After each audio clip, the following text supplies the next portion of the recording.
La Superestación.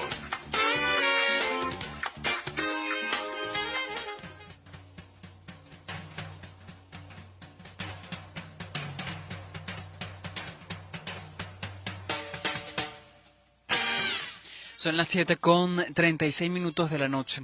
Desde esta semana, desde que la Mesa de la Unidad Democrática dio esta rueda de prensa con el presidente de la Asamblea Nacional, Julio Borges, donde tocaron dos artículos importantes de nuestra Constitución, el artículo 333 y el artículo 350, ¿no? Que en pocas palabras llama a desconocer cualquier gobierno que viole la democracia en el país o incluso nuestra Constitución. Pero en torno a esto se ha generado tanta expectativa, se ha generado incluso muchas dudas en lo que significa estos artículos, sobre todo este último. Por eso tenemos en la línea telefónica al abogado Ali Daniels. Él es profesor de la Universidad Católica Andrés Bello en Caracas. Abogado, buenas noches, gracias por atender nuestra llamada, bienvenido. Buenas noches, un saludo a tu audiencia. Abogado, este artículo 350 y el artículo 333, que lo hemos venido escuchando desde hace un tiempo, pero que esta semana agarró mucho más fuerza, ha generado tanta expectativa y tantas dudas, ¿no? Uno lee el artículo y lo entendemos, pero en la práctica, pues genera allí esa duda. Cuando hablamos del artículo 333, para entrar en contexto, ¿qué establece este artículo? Bueno, el artículo 333 no es una innovación en el derecho venezolano. Ya se encontraba en la Constitución de 1961 y básicamente lo que nos dice es que, digamos, la Constitución no depende de la voluntad de un funcionario o de un poder público. La Constitución tiene su propio valor que emana de la legitimidad que le da el pueblo al haberla aprobado. Y en consecuencia, las normas constitucionales, aunque sean desconocidas por cualquier tipo de autoridad, se mantienen y tienen su vigencia. Y esto es importantísimo porque nos dice que justamente los abusos del poder, ni siquiera negando la Constitución, pueden ser legitimados. Ahora bien, yo entiendo la preocupación que hay respecto a qué significa y qué trascendencia puede tener esto, y sobre todo en el contexto actual donde tenemos un poder ejecutivo que, bueno, tristemente estamos viendo un patrón de violencia sistemática en la represión de los manifestantes y que, bueno, los derechos humanos y los preceptos constitucionales aparentemente no le importan. Pero justamente en este contexto, lo que tiene que entenderse es que este desconocimiento de la Constitución puede utilizarse para decir, usted, señor encargado del Poder Ejecutivo, no me puede ordenar a mí, por ejemplo, si soy un militar, a cometer estas atrocidades que se están haciendo porque la Constitución no pierde vigencia ni siquiera porque el presidente de la República lo ordene. Entonces, en ese sentido, la población está legitimada para decir yo no puedo conectar ni aprobar actos que vayan en contra de la Constitución. Cuando hablamos del artículo 350, que tengo entendido y me gustaría que me corrija, hay una diferencia cuando hablamos de desobediencia civil y cuando hablamos de rebelión civil, ¿no? Son cosas totalmente distintas, abogado. Totalmente distintas, así es. Sí, Sí, porque... bueno, el derecho, el artículo 350 tiene dentro de sí digamos, el apellido de la rebeldía. El artículo 350 tiene unos parientes tan honorables como lo son la Constitución norteamericana de 1791, como son la Declaración Universal de los Derechos del Hombre y del Ciudadano, como lo es los instrumentos internacionales de derechos humanos. Es decir, no estamos hablando de una simple declaración de intenciones. En la primera enmienda de la Constitución de Estados Unidos, por ejemplo, se establece el derecho a resistirse a la opresión, que está a su vez en la Declaración de Independencia de ese país. De este derecho de rebelión, que no implica necesariamente el uso de la violencia, sino justamente el de resistir. Ahí la palabra clave es resistir a la opresión. Esa resistencia a la opresión es la clave de nada más y nada menos que las dos más grandes revoluciones que ha dado el derecho moderno y el Estado moderno, como son la Revolución Francesa y la independencia de Estados Unidos. Y de ahí es de donde viene, hay que buscar ese origen. Entonces, claro, se puede decir, bueno, pero es que no está reglamentado, o que de qué manera, como coloquialmente se ha dicho, bueno, ¿cómo se come eso? ¿Cómo se opera?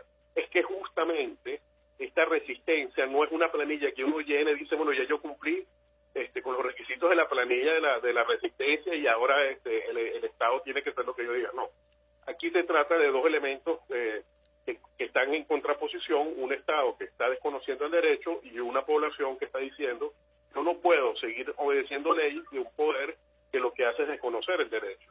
Entonces, esto es una frontera que a los abogados les da incomodidad, les da, les da muchas dificultades, porque justamente no es algo que puede ser reglado. Yo no puedo decir en un momento determinado, a la resistencia se regula de esta manera. De hecho, el Tribunal Supremo, ya en el año 2003, en el contexto de las declaraciones de militares en la Plaza Altamira, hizo una declaración sobre una sentencia tratando de interpretar el 350. Una sentencia por lo demás infeliz, donde se dice una cosa que no tiene mucho sentido, que dice, bueno, el derecho de rebelión o el derecho de resistencia puede aplicarse solo en el caso de que usted acuda a todas las instancias y cuando llegue a la vía jurisdiccional obtenga, y ahí viene la trampa, una respuesta positiva. Y una vez obtenida una sentencia positiva, entonces y se niegan a cumplirla, entonces usted puede aplicar el 350. Como que, y ese es el punto, como que si ahora justamente no estamos teniendo la opresión de un Tribunal Supremo, que lo que hace es aprobar ciegamente y sumisamente lo que dice el Poder Ejecutivo.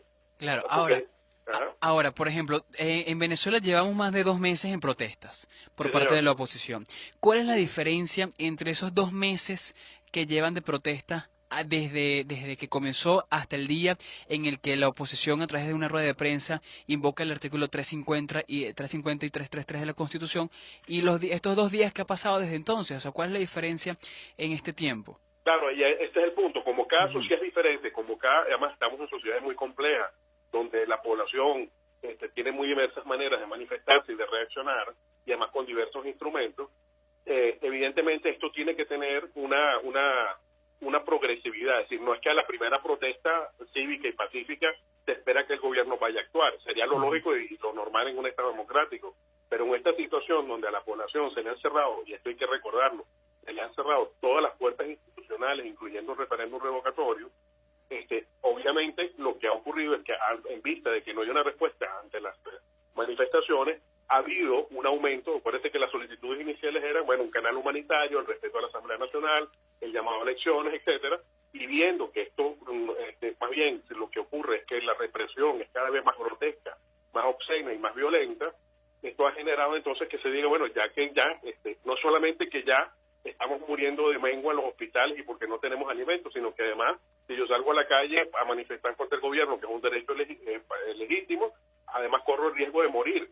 En consecuencia, ya no es un tema de que ahora voy a morir por falta de medicina, es que puedo morir simplemente por manifestar. Entonces, claro, ya la violación de derechos es de tal magnitud que lleva a una cosa todavía más grande, como es la negación de la legitimidad del Estado, como está ocurriendo hasta ahora.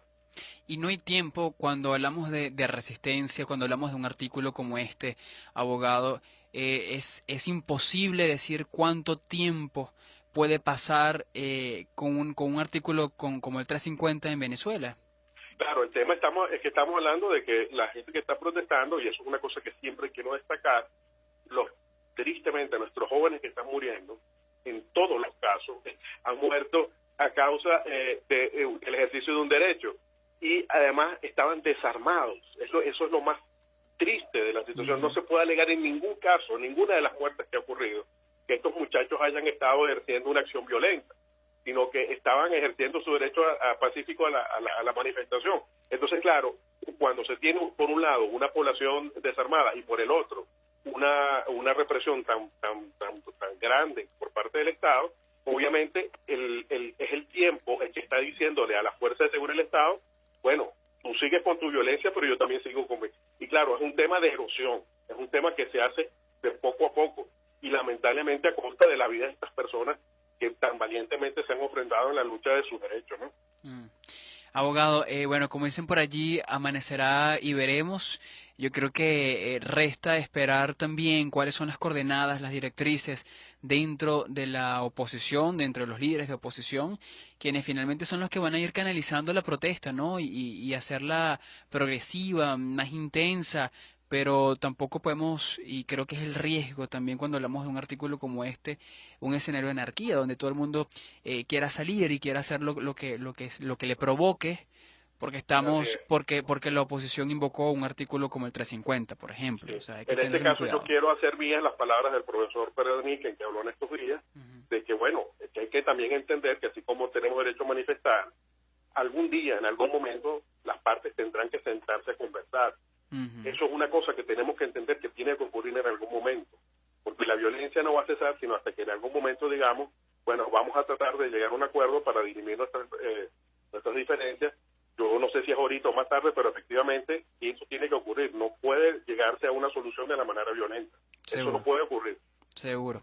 Y bueno, uno no sabe si eso ocurra sin nosotros enterarnos, ¿no? Porque Así también es. hay mesas de diálogo, hay conversaciones detrás que uno a veces desconoce. Abogado, gracias por acompañarnos esta noche. Estaremos muy pendientes. Esto aún resta mucha tela que cortar. Muchas gracias y les ruego que nos sigan en las redes. Somos Acceso a Justicia, @Acceso a Justicia y acceso a la justicia.org en nuestra página web. Así es, esta organización